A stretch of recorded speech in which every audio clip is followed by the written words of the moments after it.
Depending on whose numbers you use and where you choose to place your chronological brackets, the Chalcolithic, or Copper Age, began around 5000 BCE, around 7,000 years ago, with the smelting of copper at high temperatures. The oldest confirmed and dated site relevant to the beginning of this age is in Serbia, though this capability seems to have been developed independently at various places around the world within a few thousand years of each other, including China, in North America in the Great Lakes region, and in what is today Pakistan as well, among other locations. The process of smelting copper that was practiced in Eurasia, in what we might today call Central or Eastern Europe or Western Asia, slowly moved the continent out of the Neolithic period, which was largely defined by humanity's construction of organized settlements, widespread adoption of agriculture and animal domestication, and large-scale pivot away from nomadic, hunter-gatherer style ways of living. Folks at that time were also getting a lot of mileage out of early ceramic and stone tools, alongside all sorts of ornaments and artworks made of these and other materials that required skill and some level of technology to use, but which did not require metallurgy. Humans were still using a lot of stone tools during the early metallurgic periods then too, but started to include heat-worked copper elements into their tools as well. So the Copper Age saw the development of very basic metallurgy by many interconnected groups throughout this part of the world, and though some early writers on the subject grouped the use of copper and bronze together, defining a much larger period as the Bronze Age in an undifferentiated way, modern scholarship on the matter, beginning in the late 19th century, breaks them apart into the earlier Copper and subsequent Bronze Ages, because the manipulation and use, and often then the heavy reliance on copper, tended to segue a society eventually toward bronze, the latter being more difficult to wield, and the former generally serving as a transitional sort of technology and material. And that's because copper is one of the rare metals that naturally occurs in a usable form on the surface of the planet. So folks were using copper for a variety of purposes as far back as 8000 BCE-ish, but we tend to use the smelting of copper as a delineation for the eponymous age, because that's when humans started to really work it, having become capable of building the technologies required to reach the requisite heat levels and to control the heated metal and to shape it, rather than simply finding it in its raw form and then using chunks or slivers of it for decoration or weaponry. Bronze is an alloy consisting of copper and tin, and the proper melding of these two metals in the right proportions makes the resulting substance, bronze, a lot more durable, resistant to environmental wear, and more capable of holding its shape. And that also means it's a lot more difficult to work if you want to make things out of it. But it made things like armor and sword edges dramatically more effective, which is why when civilizations learned how to work with bronze and build the infrastructure necessary to make stuff out of it on scale, they tended to do pretty well in terms of military victories and economic competition compared to their bronzeless neighbors. Copper, though in some ways replaced by its alloys like bronze for many use cases throughout history, has continued to be incredibly useful, even necessary, for a broad range of purposes. And what I'd like to talk about today is the closure of a copper mine in Panama and the predicted global copper shortage we may soon face.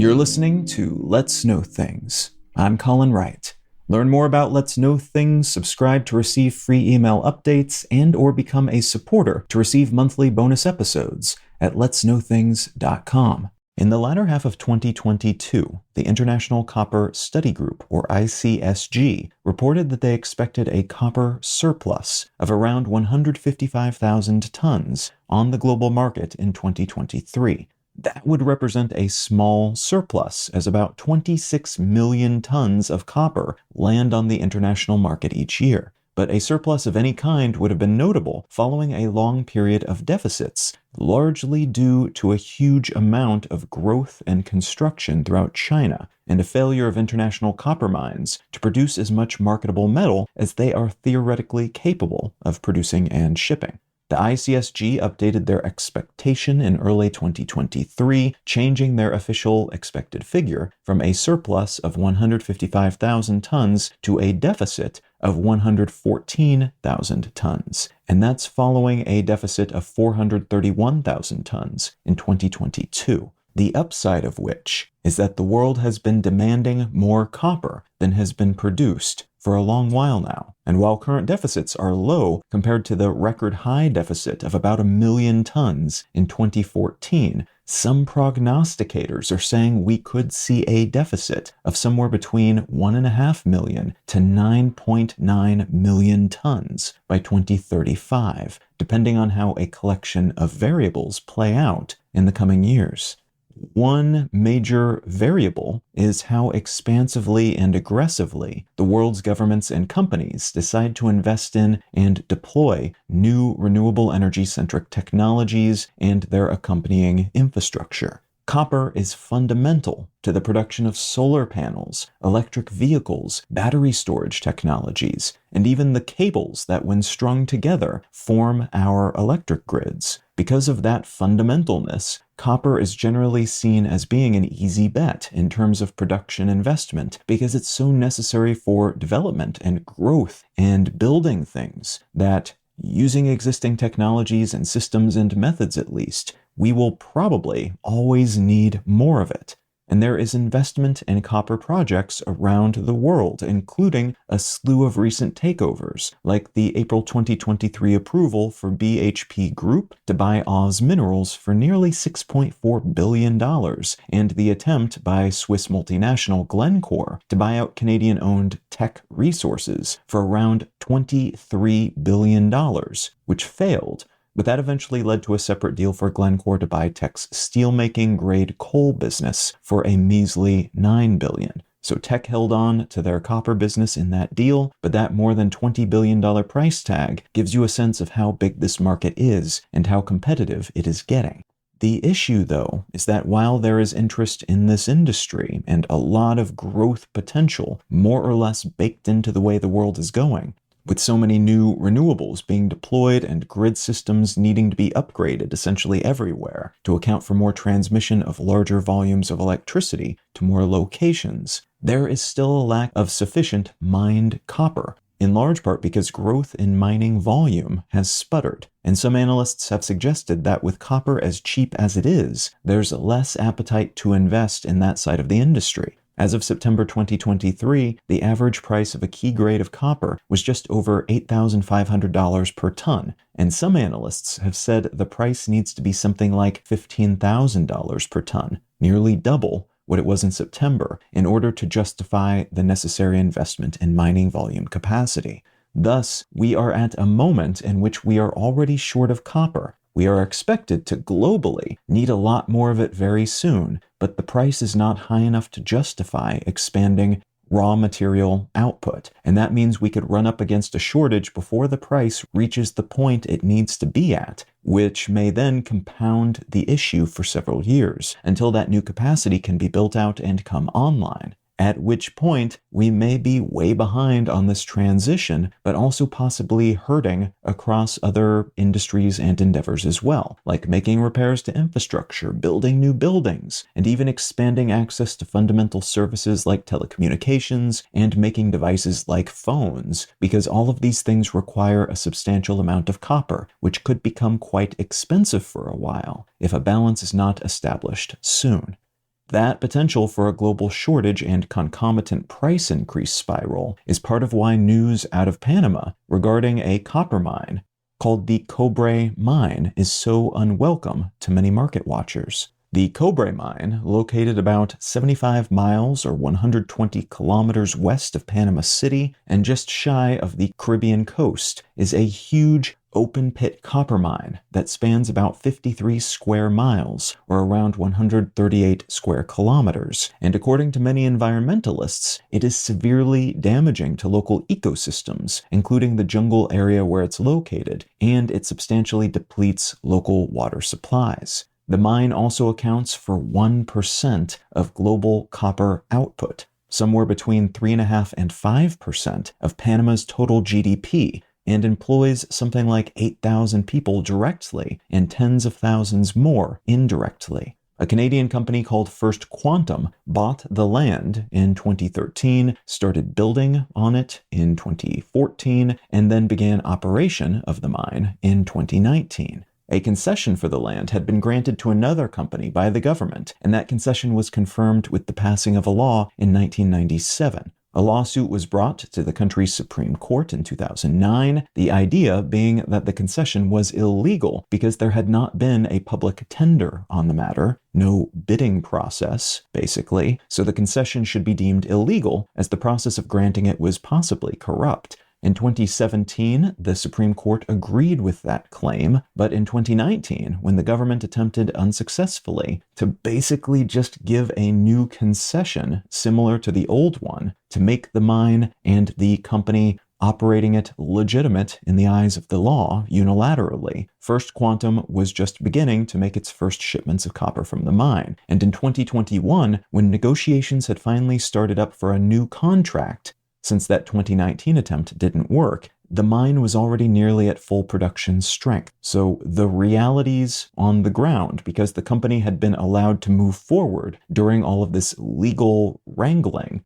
it became trickier and trickier, because not only was this company nearing full operational capacity, it was bringing in money for the government. It was employing gobs of people. And it had pretty firmly rooted itself in the region, to the chagrin of many, but also to the benefit of many, because of all that money and employment. The mine ended up closing for about 2 weeks in late 2022, leading up to a decision by the Panamanian Congress, which in October of 2023 approved a new bill that, like the old bill that was declared unconstitutional, would allow First Quantum to keep mining copper in the area, despite the environmental issues inherent in the work they had been doing there and the alleged corruption and non-constitutionality of the process that granted them the mineral rights in the first place. A wave of protesters surged into the streets across the country, blocking roads and shipments and the conduct of normal business, and while there were a few skirmishes where police hit protesters with tear gas, these protests remained mostly peaceful. Protesters said they didn't think it was constitutional to approve the mine the way the government had done, and that it seemed as if the president was secretively pushing something that he wanted to get done to make legal, despite the contract, like its predecessor, not being valid. Then in the late November 2023, the Panamanian government ordered the mine closed, following the Supreme Court's final ruling that, yes, this new bill granting the mining company concessions was not legal either. We are now entering a period of uncertainty in regards to the mine's future, as there is a chance international arbiters will decide that First Quantum should receive a huge, potentially in the realm of tens of billions of dollars payout for their troubles and investments, or if things were to go a different direction and they were to negotiate a new constitutionally allowable contract, allowing the mine to start back up in some capacity under their leadership, things could still be tricky for them, as the mine has lost around half of its global market share since those huge protests began back in October. There's also a chance the Panamanian government could nationalize the mine, or that the mine will simply close forever, though that still leaves questions about what will happen to the surrounding area, much of which has been deforested or otherwise harmed by the size and open-pit nature of the mine. This issue has become a big deal in Panama as it touches on some touchy subjects. Like the rights of natives, like alleged corruption by politicians, it was assumed by many that the president and his government were behaving corruptly in this matter because the payout the government would receive from the Canadian mining company was considered to be quite small compared to what the company would take, but also environmentalist issues, which have become increasingly vital at a moment in which much of the wealthy world is attempting to shift their raw material production needs, especially those that come with environmental damage, overseas. And some poorer nations are attempting to fight that shift, though with mixed results, as in some cases those raw materials provide them with much of their export-related wealth, as is the case in Panama, actually, where something like 80% of its exports, reportedly, until recently at least, came from this mine. There are also issues of international concern here, though, because of those aforementioned global copper needs and how the surge of investment in renewables and accompanying infrastructure and technologies require a lot of raw materials like copper, but also lithium and cobalt and other such metals and elements. The conflict, then, is that there's an imbalance here, as although some nations might be able to flip the switch on mining some of these newly desirable materials and then sell them to wealthier nations, becoming something like the next stage of the petrostate, there are also valid concerns related to the killing off of local ecosystems and flora and fauna and the using up or polluting of local water sources used by humans in pursuit of what amounts, through the eyes of some, to a quick buck. And not necessarily, in all cases at least, a quick buck for the government, but instead just for some people working in the government. Is it worth attaining, potentially, some amount of money if you have to trade the environmental well-being of your country to do so? That is the question Panama has apparently asked itself, and it has apparently decided in favor of its environment, at this point at least. Though this is a question many other people and many other places are asking themselves right now, and their answers will further inform how this global transition plays out and what sorts of trade-offs will or will not be made in the process.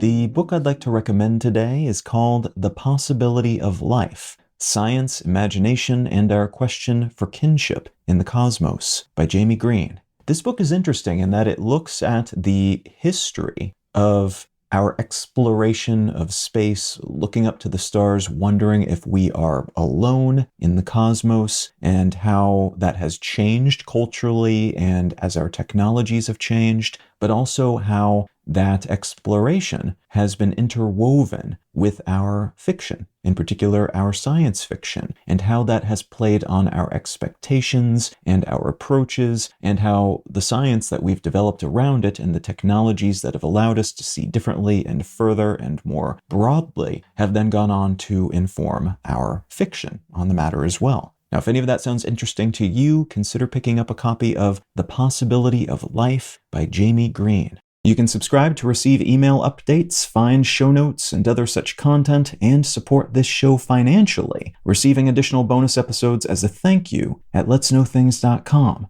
Learn more about me and my work at Colin.io. Subscribe to my other news-focused podcast, One Sentence News, wherever you get your pods, or at onesentencenews.com. And say howdy on social media. I'm at Colin is my name on Instagram and Twitter, and Colin Wright on Facebook and YouTube. Thank you so much for listening. I'm Colin Wright, and I'll talk to you again next week.